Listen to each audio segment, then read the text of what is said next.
In December of 2007, I was a 6-year-old little girl enjoying getting to know my new baby brother. I also remember an ice storm coming through and being upset that I couldn't go out and play in the bitter cold. While I was curled up all warm beside my family's wood-burning stove, I didn't realize what was going on in our nation.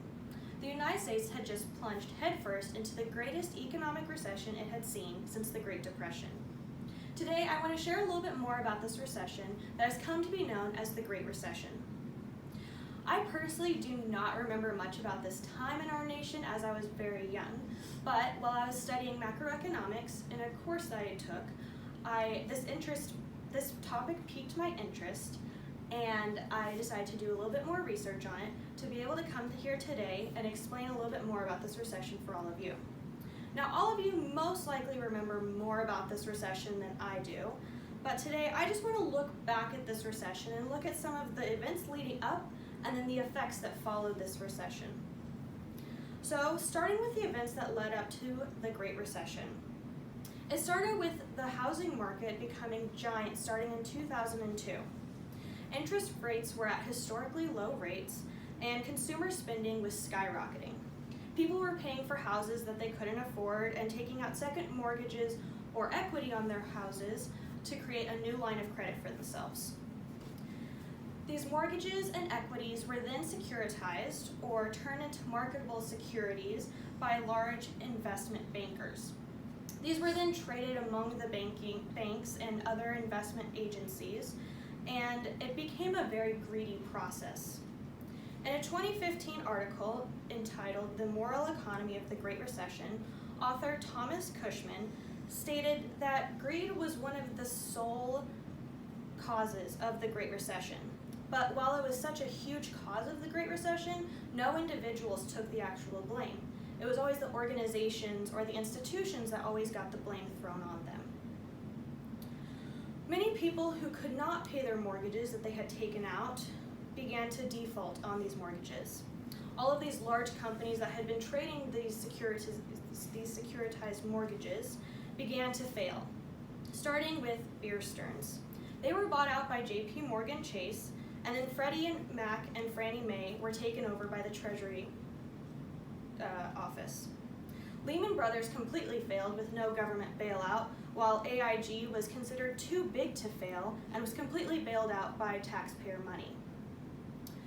These major events obviously had effects that rippled from it. Some immediate effects were seen, while others lasted up to a decade. An immediate effect that many people saw was an automatic political divide.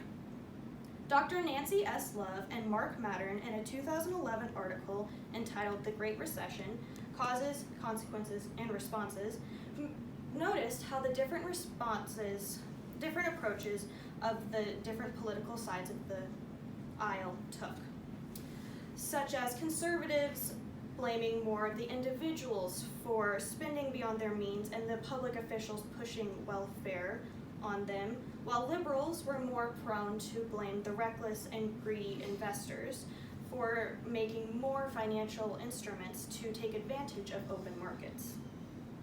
This led to unrest in all of the nation, as many people became upset by the bailouts that the government was giving to large corporations with a bunch of money.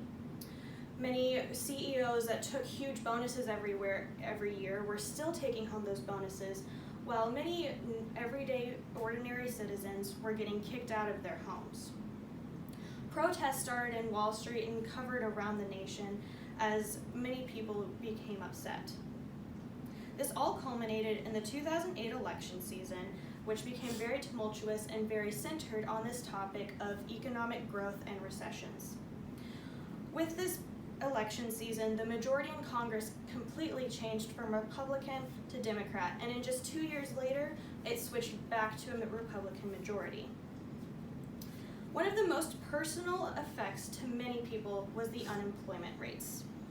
The Bureau of Labor Statistics, in a 2012 statistics spotlight, highlights the unemployment rates and how high they jumped.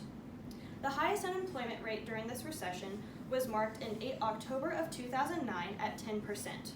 The last time it had been that high was in June of 1983. This high jump lasted a very, very long time, and pre-recession unemployment rates were not back until 2017. This is an entire decade after since the entire recession started.